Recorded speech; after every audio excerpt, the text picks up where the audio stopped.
Sir ನಮಸ್ತೆ, ನಿಮ್ಮ ಹೆಸರು? ನಮ್ಮ ಹೆಸರು ಮಂಜುನಾಥ್ ಅಂತೇಳಿ.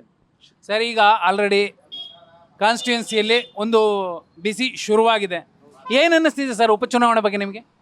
ಸರ್ ನೋಡಿ ಸರ್, ಈ ಉಪಚುನಾವಣೆಯಲ್ಲಿ ನಾವು ದಕ್ಷಿಣದಲ್ಲಿ ಕಮಲ ಅಳಿಸ್ಲೇಬೇಕಂತ ನಾವು ಸಿದ್ಧವಾಗಿದ್ದೀವಿ ಸರ್. ನಾವು ಇಲ್ಲಿ ದಕ್ಷಿಣದಲ್ಲಿ ಕೆಲಸಗಳಾಗಿಲ್ಲ.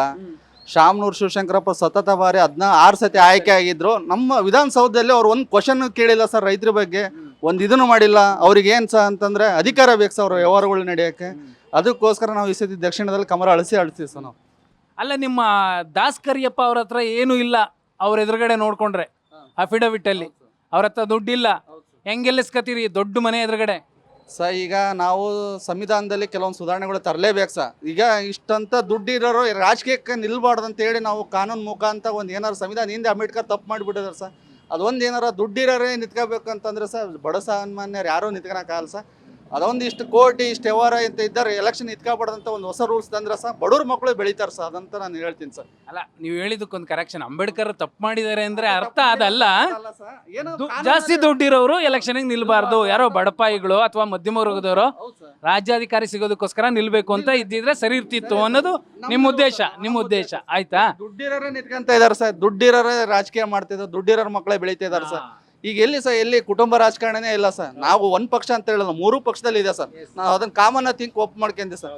ಸರ್ ಈಗ ಯಾರು ಸರ್ ದುಡ್ಡಿರೋರು ಯಾರು ಬೆಳೆದಿದಾರ ಹೇಳಿ ಸರ್? ದುಡ್ಡಿಲ್ ಮಕ್ಳು ಯಾರು ಬೆಳೆದಿದ್ದಾರೆ ನಮ್ಮ ಕರ್ನಾಟಕ ರಾಜ್ಯದಲ್ಲಿ? ಎಲ್ಲ ದುಡ್ಡಿರೋರೇ ಬೆಳೀತಾರ ಸರ್. ಅವ್ರ ಅಪ್ಪ ಮಾಡಿದ್ದ ಮಗ ಮಾಡ್ತಾನೆ, ಮುಂದೆ ಅವ್ರ ಅವ್ನ ಮಗನೂ ಮಾಡ್ಕೊಂಡು ಹೋಗ್ತಾರೆ ಸರ್. ಇದನ್ನ ನಾವು ಮತದಾರರು ಗಂಭೀರವಾಗಿ ತಗೊಳ್ಳೇಬೇಕು ಸರ್. ಅಲ್ಲ, ನೀವು ಹೇಳಿದಕ್ಕೊಂದು ಕರೆಕ್ಷನ್ ಏನಂದ್ರೆ ರಾಜಕಾರಣದಲ್ಲಿ ದುಡ್ಡಿಲ್ದವನು ಯಾವನು ಬೆಳೆದಿಲ್ಲ, ದುಡ್ಡಿರೋನ್ ಮಕ್ಕಳೇ ಬೆಳೆದಿರೋದು, ಅದು ಕರೆಕ್ಟ್. ಹೌದು ಸರ್, ನಿಜ ಸರ್. ನೀವು ಯಾರನ್ನ ತಗೊಳ್ರಿ ಸರ್, ನೀವು ಎಲ್ಲರಿಗೆ ನಮ್ಮ ಭಾರತ ದೇಶದಂತ ದುಡ್ಡಿರೋರೇ ಬೆಳೀತಾರ ಸರ್. ಅದೇನೋ ನರೇಂದ್ರ ಮೋದಿ ಬೈ ಚಾನ್ಸ್ ಅವ್ರದ್ದೇನೋ ಹಿಂದ್ಗಡೆ ವರ್ಚರ್ಸಿತ್ತು, ಏನೋ ಒಂದಿತ್ತು ಸರ್, ಜನ ಅವ್ನ ಅಕಸ್ಮಾತ್ ಗುರುತಿಸಿದ್ರು ಸರ್. ನಾನು ಹೇಳ್ತಾ ಇರೋದು ಸರ್, ಬಡವ್ರ ಮಕ್ಕಳು ಬೆಳಿಬೇಕು ಸರ್, ನಾವು ಅದನ್ನ ಹೇಳೋದು.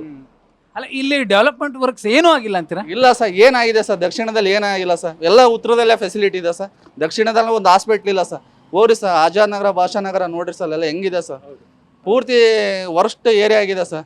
ಇಲ್ಲಿ ದಕ್ಷಿಣದಲ್ಲಿ ಅಂತ ಅದುಡಿಯಲ್ಲಿ ಇದೆ ಸರ್, ಅದನ್ನ ಮೇಲ್ದರ್ಜೆಗೆ ಏರಿಸ್ಬೋದು ಸರ್ ಹಾಸ್ಪಿಟ್ಲ್. ಅದನ್ನ ಏನು ಮಾಡೋದು ಶಾಮನೂರು ಶಿವಶಂಕರಪ್ಪ ಏನು ಮಾಡಲಿಲ್ಲ ಸರ್. ವಿಧಾನಸೌಧದಲ್ಲಿ ಸರ್ ನೀವು ನಾಡು ಒಂದು ಕ್ವಶನ್ ಏನಾರ ಕೇಳಿದಾರೆ ಸರ್ ಶಂಕರಪ್ಪ ಅವರು? ಒಂದು ಕ್ವಶನ್ ಕೇಳಿಲ್ಲ ಸರ್. ಅವರು ರೈತರ ಬಗ್ಗೆ ಒಂದು ಚಿಂತೆನೇ ಇಲ್ಲ ಸರ್ ಅವರು. ಆದ್ರೂ 6 ಸಲ ಗೆಲ್ಸಿದಿರಿ. ಹ್ಞೂ ಸರ್, ದುಡ್ಡು ಸರ್, ದುಡ್ಡಿದ್ರೆ ಏನು ಸರ್, 1000 ರೂಪಾಯಿ ಓಟ್ ಕೊಟ್ಟರು ಜನ ಓಟ್ ಹಾಕ್ತಿದಾರೆ ಸರ್. ಹಂಗಾಗಿ ಏನು ಮಾಡೋಕ್ಕಾಗ್ತಾ ಇಲ್ಲ ಸರ್. ಜನ ಇನ್ಮೇಲಿದ್ದ ನೋಡ್ಬೇಕು ಸರ್, ಅವರು ನೋಡಿ ಒಂದು ಬಡವ್ರ ಮಕ್ಳಿಗೆ ಅವಕಾಶ ಮಾಡಿಕೊಡ್ಬೇಕು ಸರ್, ಅದಂತ ಹೇಳ್ತೀನಿ ಸರ್. ಈಗ ಕಾಂಗ್ರೆಸ್ ಅಲ್ಲಿ ಅಕಸ್ಮಾತ್ ಸಮರ್ಥ ಅವ್ರ ಬದಲಿಗೆ ಯಾರಿಗೋ ಕುರುಬರಿಗೋ ಮುಸ್ಲಿಮ್ಗೋ ಟಿಕೆಟ್ ಕೊಡಿದ್ರೆ ನೀವು ಸಪೋರ್ಟ್ ಮಾಡ್ತೀರಾ? ಹೌದು ಸರ್, ನಾನು ರಿಯಲಿ ಸಪೋರ್ಟ್ ಮಾಡ್ತಿದ್ದೆ ಸರ್. ನಾನು ಈಗ ಯಾಕೆ ಸರ್, ನಾನು 5ರಿಂದ ವರ್ಗಕ್ಕೆ ಕೊಟ್ಟಿದ್ರೆ ನಮ್ದೇನು ಸಮಸ್ಯೆ ಇದ್ದಿಲ್ಲ ಸರ್. ಒಬ್ಬರು ಇದು ಸರ್, ಯಾರಿಗೆ ಸರ್ ಆಸೆ ಇಲ್ಲ ಸರ್? ನಿಮಗೂ ಆಸೆ ಇದೆ, ನನಗೂ ಆಸೆ ಇದೆ, ಬೇರೆಯವ್ರಿಗೆ ಆಸೆ ಇದೆ ಸರ್. ಯಾರಿಗೆ ಆಸೆ ಇಲ್ಲ ಸರ್? ಅಧಿಕಾರ ನಾವು ಒಂದು ಮಾಡ್ಬೇಕನ್ನೋದು ಆಸೆ ಸರ್. ಈಗ ದುಡ್ಡಿರೋರೆ ಮಾಡ್ಕೊಂತ ಹೋದ್ರೆ ಏನು ಮಾಡಕ್ಕೆ ಸರ್? ನಾನು ಅದಂತ ಹೇಳ್ತೀನಿ ಸರ್. ನೋಡ್ರಿ ಸರ್, ಇದು ಜನಗಳು ದಕ್ಷಿಣದಲ್ಲಿ ಏನಾದ್ರು ಬದಲಾವಣೆ ಬಯಸ್ಬೇಕು. ನಾವಿಲ್ಲಿದ್ದು ಎಮ್.ಎಲ್.ಎ ಸಮರ್ಥವಾಗಿ ನಮ್ಮ ಬಗ್ಗೆ ಕ್ವಶನ್ ಮಾಡ್ಬೇಕು ವಿಧಾನಸೌಧದಲ್ಲಿ. ನಾವು ರೈತರ ಬಗ್ಗೆ ಧ್ವನಿ ಎತ್ತಬೇಕು, ಕಾರ್ಮಿಕರ ಬಗ್ಗೆ ಧ್ವನಿ ಎತ್ತಬೇಕು ಸರ್. ಯಾರು ಇದು ಮಾಡಿಸ್ ನೋಡ್ರಿ ಸರ್, ಇದು ವಿಧಾನಸೌಧದಲ್ಲಿ ನಾನು ಒಂದು ಪಕ್ಷ ಹೇಳ್ತಾರೆ ಸರ್, 3 ಪಕ್ಷದಲ್ಲಿ ನಮ್ಮ BJP ಒಳಗೆ ಇವನ್ ಸಹ ಅವ್ರು ಯಾರು ಸರಿನಾ, ಅವರು ಸುನಿಲ್ ಕುಮಾರ್ ಇದ್ದಾರೆ. ಆಮೇಲೆ ಚಿಕ್ಕಬಳ್ಳಾಪುರ ದೊಡ್ಡಬಳ್ಳಾಪುರ ಧೀರಜ್ ಮುನಿರಾಜು ಅಂತಾರೆ ಯುವಕರು ಬರ್ಬೇಕು ಸರ್. ಅಲ್ಲ, ಕಾಂಗ್ರೆಸ್ ಪಕ್ಷದಲ್ಲಿ ಇದಾರೆ ಸರ್, ಕೃಷ್ಣ ಬೈರೇಗೌಡ್ರು, ಸಮರ್ಥ ಈಗ ಯುವಕರು ಇದಾರಲ್ಲ, ಯುವಕರು ಇದಾರೆ ಸರ್. ಅವ್ರಿಗೆ ಫಸ್ಟ್ ತಳಮಟ್ಟದಿದ್ದ ಬೆಳಿಬೇಕು ಸರ್, ಕಾರ್ಪೊರೇಟ್ ಲೆವೆಲ್ ಇದ್ದ ಬೆಳಿಲಿ. ನಾನು ಅವರು ಸಮರ್ಥ ದಾಸ್ ಕರಿಯಪ್ಪ ತರ ಒಂದು 25 ವರ್ಷ ಪಾರ್ಟಿಗೆ ದುಡಿಬೇಕು ಸರ್. ಹೌದು, ತಳಮಟ್ಟದಿಲ್ಲ ನಗರಸಭೆ ಗೆಲ್ಲಿ, ಆಮೇಲೆ ಜಿಲ್ಲಾ ಪಂಚಾಯತಿ ಗೆಲ್ಲಿ, ಆಮೇಲೆ ತಳಮಟ್ಟದಿದ್ದ ಹೋದ್ರೆ ಫೌಂಡೇಶನ್ ಲೆವೆಲ್ ಏನಂತ ಗೊತ್ತಿದೆ ಸರ್. ಸಡನ್ ಆಗಿ ಬಂದು ಅಧಿಕಾರ ಕೊಟ್ರೆ ಅಲ್ಲಿ ಬೀದರ್ MP ಇದೆ ಗೊತ್ತೇನು ಸರ್, ಈಶ್ವರ್ ಖಂಡ್ರೆ ಮಗ. ಅವ್ರಿಗೆ ಏನು ಗೊತ್ತಿದೆ ಸರ್? ಸ್ವಲ್ಪ ಇಂಗ್ಲೀಷ್ ನಾಲೆಜ್ ಇದೆ, ಇಂಗ್ಲೀಷ್ನ ಮಾತಾಡ್ತಾನೆ, ಅವ್ನಿಗೆ ಏನು ಸರ್ ತಳ ಬಿಡೋ ಗೊತ್ತಿಲ್ಲ. ಇದು ಅದೇ ಥರ ಆಗ್ತಿದೆ ಸರ್. ಆದಷ್ಟು ಇನ್ನು ಸಮರ್ಥ ಬಗ್ಗೆ ನಾನು ಒಳ್ಳೆ ಕ್ಯಾಂಡಿಡೇಟ್. ಅವ್ನು ತಳಮಟ್ಟದಿಲ್ದ ಬೆಳೀಲಿ ಸರ್, ಅವ್ನಿಗೆ ಮುಂದೆ ಭವಿಷ್ಯ ಇದೆ. ಮುಂದೆ ಅವನಿಗೆ ಮುಖ್ಯಮಂತ್ರಿ ಆಗಿದೆ ಸರ್, ನಾನು ಇದಿಲ್ಲ ಅಂತ ಹೇಳಲ್ಲ, ತಳಮಟ್ಟದಿದ್ದ ಇದು ಮಾಡಲಿ ಸರ್. ಈಗ ನೀವು ಒಬ್ಬ ಯೂತ್ ಇದ್ದೀರಿ, ಒಂದು ಅಂಡರ್ ಕರೆಂಟ್ ನಿಮ್ಗೆ ಅಟ್ಲೀಸ್ಟ್ ನಿಮ್ಮ ಜೊತೆಲಿ ಫ್ರೆಂಡ್ಸ್ ಜೊತೆಲಿ ಮಾತಾಡ್ಬೇಕಾದ್ರೆ ಅಲ್ಲಿ ಇಲ್ಲಿ ಏನಿದೆ ಸರ್ ಈಗ ಫೀಲ್ಡಲ್ಲಿ? ಈಗ ಕಣದಲ್ಲಿ ಏನಲ್ಲ ಸರ್, ಈಗ ದಕ್ಷಿಣದಲ್ಲಿ ಸತತವಾಗಿ ಗೆದ್ದಿರೋದ್ರಿಂದ ಏನಾದರೂ ಸ್ವಲ್ಪ ಆಡಳಿತ ವಿರೋಧ ಅಲೆ ಇದೆ ಸರ್. ಸತಿ ನೋಡ್ಬೋದು ಸರ್, ಕಮಲ ಅರಳ್ಬೋದು ಅಂತ ಇದೆ. ನಿನ್ನೆ ಸಾದಿಕ್ ಪೈಲ್ವಾನ್ ಇದು ಮಾಡಿದ್ದಾರೆ, ಸ್ವಲ್ಪ ಮತ್ತೆ BJP ಟಫ್ ಆಗ್ಬೋದು ಅಂತ ಇದೆ. ನೋಡೋಣ ಸರ್, ಮುಂದೆ ಮತದಾರರು ಏನು ಮಾಡ್ತಾರೋ ನೋಡೋಣ. ಈ ಗ್ಯಾರಂಟಿಗಳ ಬಗ್ಗೆ ನಿಮಗೆ ಏನು ಅನ್ಸುತ್ತೆ? ನಿಮ್ಮ ಒಲವು ನಿಲುವೇನು? ಸರ್ ನನ್ನ ಗ್ಯಾರಂಟಿಗಳ ಬಗ್ಗೆ ನಾನು ಇದು ಮಾಡಕ್ಕೆ ಹೋಗಲ್ಲ ಸರ್. ಗ್ಯಾರಂಟಿಗಳು ಅದ್ರ ಬಗ್ಗೆ ಅವ್ರು ಕೊಟ್ಟಿರೋದು ಒಂದು ಲೆಕ್ಕಕ್ಕೆ ಚೆನ್ನಾಗಿ ಸರ್. ಎಲ್ಲ ನಾನು ಇದನ್ನಲ್ಲ ಇದು ಇನ್ನೊಂದು ಲೆಕ್ಕಕ್ಕೆ ಜನಗಳಿಗೆ ಅವರೇ ಕೆಲಸನೇ ಕಲ್ಸ್ಕೊಂತ ಇದ್ದಾರೆ ಸರ್. ಈ ಅನ್ನಭಾಗ್ಯ ಯೋಜನೆ ಬಂದಿರೋದು ಎಷ್ಟೋ ಲೇಬರ್ಗಳು ಮನೆಯಿಂದ ಬಿಟ್ಟು ಹೊರ ಬರ್ತಾ ಇಲ್ಲ ಸರ್.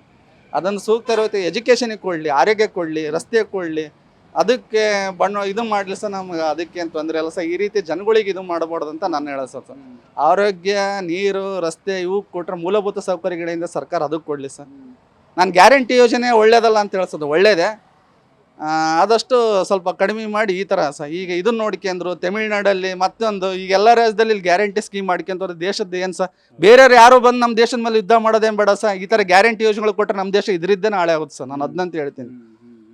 ಮುಂದೆ ಹಿಂದೆಲ್ಲ ಮೊಘಲರು ಬಂದು ದಾಳಿ ಮಾಡಿದ್ರು, ಅರಬ್ದರು ದಾಳಿ ಮಾಡಿದ್ರು. ಈ ಥರ ದಾಳಿ ಮಾಡೋದೇ ಬೇಡ. ಈ ಗ್ಯಾರಂಟಿ ಸ್ಕೀಮ್ಗಳನ್ನ ಎಲ್ಲ ರಾಜ್ಯದವ್ರು ಮಾಡ್ಕೊಂತ ಹೋಗ್ಬಿಟ್ರೆ ನಮ್ಮ ದೇಶದ ಪರಿಸ್ಥಿತಿ ಅಧೋಗತಿ ಆಗುತ್ತೆ ಸರ್. ನಾನು ಅದಂತ ಹೇಳ್ತೀನಿ. ಈಗ ಯಾಕಂದ್ರೆ ಸರ್ಕಾರ ಕಾಂಗ್ರೆಸ್ದಿದೆ, ಮಿನಿಸ್ಟ್ರು ಅವರೇ ಇದ್ದಾರೆ.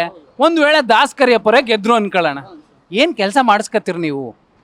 ಸರ್ ನಾವು ದಾಸ್ ಕರಿಯಪ್ಪ ಅವ್ರ ಹತ್ರ ಏನು ಕೆಲಸ ಮಾಡಿ ಈಗ ಅವ್ರಿಗೆ ಗೊತ್ತಿದೆ ಸರ್. ಈಗ ಏನಂತ ಈಗ ಸ್ಥಳೀಯವಾಗಿ ಅವರು ಈಗ ಒಂದು 25 ವರ್ಷದಿಂದ ನಮ್ಮ ದಕ್ಷಿಣದ ಬಗ್ಗೆ ಅಡ್ಡಾಡಿದ್ದಾರೆ ಸರ್. ಅವ್ರಿಗೆ ಗೊತ್ತಿದೆ ಏನು ಮಾಡ್ಬೇಕು ಅಂತ. ನಮಗೇನಲ್ಲ ಸರ್, ಮೂಲಭೂತವಾಗಿ ನಮ್ಮ ದಕ್ಷಿಣದಲ್ಲಿ ಹಾಸ್ಪಿಟ್ಲ್ ಇಲ್ಲ ಸರ್, ಇಲ್ಲಿ ಅದುಡಿಯಲ್ಲಿದೆ. ಅದನ್ನು ನಮ್ಮ ಮೇಲ್ದರ್ಜೆಗೆ ಏರಿಸ್ಬೇಕು ಸರ್. ವೆಂಟಿಲೇಟರ್ ಇಲ್ಲ, ಆಮೇಲೆ ಡಯಾಲಿಸಿಸ್ ಪೇಷಂಟ್ಗಳಿಗೆ ಇದು ಮಾಡೋದಿಲ್ಲ ಸರ್. ನಮಗೆ ಗ್ರಾಮೀಣ ಭಾಗಕ್ಕೆ ಒಂದು ಸುಸಜ್ಜಿತ ಹಾಸ್ಪಿಟ್ಲ್ ಬೇಕು ಸರ್ ನಮಗೆ. Thank you very much sir. Sir ನಮಸ್ತೆ, ತಮ್ಮ ಹೆಸರು? ಗಣೇಶ್ ಅಂದ್ಬಿಟ್ಟು ಹಳೆ ಬಿಸ್ಲೇರಿ. ಸರ್ ಹೇಗಿದೆ ಸರ್? ಚೆನ್ನಾಗಿದೆ ಸರ್. ಈ ಸರಿ ಯೂತ್ಸು ಒಂದ್ಸರಿ ನೋಡೋಣ. ಆಮೇಲೆ ಇನ್ನೊಂದು ಎಲ್ಲರನ್ನೂ ಸ್ಪಂದಿಸ್ತಾರೆ, ಚೆನ್ನಾಗಿ ಮಾತಾಡ್ತಾರೆ. ಈಗ ಸರ್ಕಾರ ಇರೋದು ನಮ್ಮದೇ, ಹಾಗಾಗಿ ಆ ಸರ್ಕಾರದಲ್ಲಿ ಇವರು ಗೆದ್ದರೆ ನಮ್ಗೆ ಏನೇ ಬೇಕಾದ್ರೂ ಎಲ್ಲರಿಗೂ ಒಳ್ಳೇದು ಮಾಡ್ತಾರಂತ ಆಸೆ ಇದೆ. ಮಾಡ್ತಾರೆ. ಅಜ್ಜವರೆಲ್ಲ ಒಳ್ಳೆ ಡೆವಲಪ್ಮೆಂಟ್ಸ್ ವರ್ಕ್ ಮಾಡಿ. ಹೌದೌದೌದು. ಅವರು ಇಷ್ಟು ವರ್ಷ ಯಾವಾಗಲೂ ಗೆದ್ಕೊಂತ ಬಂದಿದ್ದಾರೆ. ಅದನ್ನು ಮಗುಗೂ ಅವ್ರಿಗೂ ಅದು ಆಶ್ವಾಸನೆ ಕೊಡೋದಾರೆ ಅಂತ ನಮಗೆ ಅನಿಸುತ್ತೆ. ಒಟ್ಟು ಗೆಲ್ತಾರೆ ಅಂತ ನಮಗೆ ಭರವಸೆ. ಈ ಅಲ್ಪಸಂಖ್ಯಾತರದೆಲ್ಲ ಒಂದಷ್ಟು ವ್ಯತ್ಯಾಸಗಳಿತ್ತಲ್ಲ, ಅವೇನು ಸಮಸ್ಯೆ ಆಗೋದಿಲ್ಲ? ಏನೇನಿಲ್ಲ ಸರ್, ಆ ಥರ ಏನಿಲ್ಲ. ಎಲ್ಲರೂ ಒಗ್ಗೂಟಿಗೆಂದು ಎಲ್ಲರೂ ಜೊತೆ ಸಮಾನತೆಯಿಂದ ಎಲ್ಲರೂ ಮತ ಹಾಕ್ತಾರೆ ಅಂತ ನಮಗೆ ಕಾನ್ಫಿಡೆಂಟ್ ಇದೆ. ಏನು ಲೀಡ್ ಆಗ್ಬೋದು ಸರ್? ಆಗುತ್ತೆ ಸರ್, 20,000 ಮೇಲೆ ಲೀಡ್ ಆಗುತ್ತೆ. ಹೌದೌದು, ಸಮರ್ಥನೆ ಗೆಲ್ಲೋದು. ನಮಸ್ತೆ ಸರ್, ಹೆಸರು ಪ್ರವೀಣ್ ಅಂತ ಹೇಳ್ಬಿಟ್ಟು. ಇಲ್ಲಿ ಅಜ್ಜರು ಇದ್ದಾಗೆ ಭಾಳ ಕೆಲಸ ಮಾಡಿಕೊಟ್ಟಿದ್ದಾರೆ. ಬಟ್ ಈಗ ಜನಗಳಿಗೆ ಗೊತ್ತಾಗ್ತಾ ಇಲ್ಲ ಏನು ಮಾಡಿದೀವಿ ಅಂತ ಹೇಳ್ಬಿಟ್ಟು. ವೈಯಕ್ತಿಕವಾಗಿ ಫಂಡ್ ಸಿಕ್ಕಾಪಟ್ಟೆ ಕೊಟ್ಟಿದ್ದಾರೆ. ಮತ್ತು ಇಂಡಿವಿಜುವಲ್ ಹೋದವರಿಗೂ ಮನೆಗೆ ಭಾಳ ಹೆಲ್ಪ್ ಮಾಡಿದ್ದಾರೆ. ಯಾವುದೇ ಕೆಲಸ ಆಗಬೇಕಂದ್ರೂ ಇತ್ತಿಂದ ಫ್ರಾಕ್ಷನ್ ಆಫ್ ಸೆಕೆಂಡಾಗಿ ಮಾಡಿಕೊಟ್ಟಿದ್ದಾರೆ. ಅಲ್ಸೋಂಥ ಕೆಲಸ ಅವ್ರು ಎಲ್ಲೂ ಯಾವಾಗೂ ಮಾಡಿಲ್ಲ. ಹಂಗಾಗಿ ಈ ಸಲ ಸಮರ್ಥರು ಒಳ್ಳೆ ಅಭ್ಯರ್ಥಿ. ಯಾಕಂದರೆ ಯುವಕರು, ಆಮೇಲೆ ಮೇಲಾಗಿ ಬಿಫೋರ್ ಎಲೆಕ್ಷನಿಗೆ ಮುಂಚೆನೇ ಅವರೆಲ್ಲ ಮನೆಗೂ ವಿಸಿಟ್ ಇದು ಮಾಡಿದ್ದಾರೆ. ಕಷ್ಟ ಸುಖನೂ ಕೇಳಿದ್ದಾರೆ. ಅವ್ರಿಗೆ ಏನನ್ನೋದು ಗೊತ್ತಿದೆ. ಏಜ್ ಇಲ್ಲಿ ಲಿಮಿಟ್ ಬರಲ್ಲ ಸರ್. ಏನಾಗಿದೆ, ಎಲ್ಲರೂ ಏಜ್ ಬಗ್ಗೆ ಮಾತಾಡ್ತಾರೆ. ಏಜ್ ಒಂದು ಮ್ಯಾಟ್ರ್ ಅಲ್ಲ ಸರ್, ಬಟ್ ಅವ್ರ ಥಿಂಕಿಂಗ್ ಇದೆಯಲ್ಲ ರೈಟ್ ವೇ ಇದೆ ಸರ್. ಹಾಗಾಗಿ ಸಮರ್ಥರು ಗೆಲ್ತಾರೆ ಸರ್. ಲೀಡ್ ಎಷ್ಟು ಕೊಡುತ್ತೆ ಅಂತ ಹೇಳಲ್ಲ ಸರ್, ಬಟ್ ವಿನ್ ಆಗೇ ಆಗ್ತಾರೆ ಸರ್. ಕಾರ್ಯಕರ್ತರಿದ್ದಾರೆ ಸರ್, ಸ್ಪಂದಿಸ್ತಾರೆ.